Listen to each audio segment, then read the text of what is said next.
सनातन धर्म कहने का अर्थ है कि यदि आप कुकर्म पूरा दुराचारी नहीं है और आपको कोई दुराचारी दुष्ट व्यक्ति परेशान करना चाहता है तो आप नहीं होंगे बल्कि वही होगा।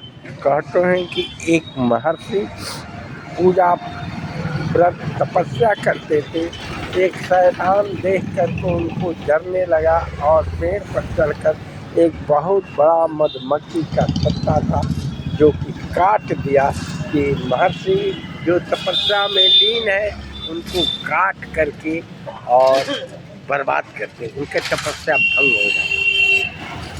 जब वो चढ़ करके पेड़ पर मधुमक्खी के छत्ते को काट के गिराया तो पहले तो मधुमक्खी का छत्ता पृथ्वी पर गिरा, मगर स्वयं जा करके उसको इतना काटे सब कि वो पृथ्वी पर गिर के तंग हो गया।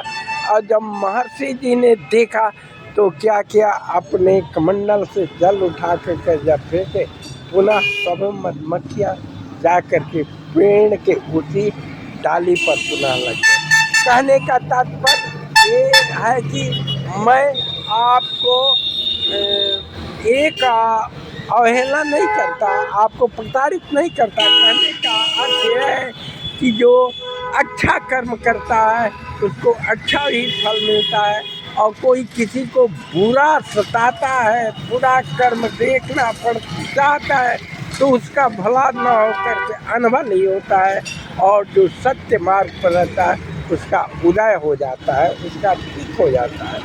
ये समझे, यदि मेरी ये प्रवचन कथा ठीक लगता है तो मेरे जागो हिंदू ब्राह्मण एकता मुद्दा सब्सक्राइब करें, जिससे आपका मेरे समाज का कल्याण हो सके।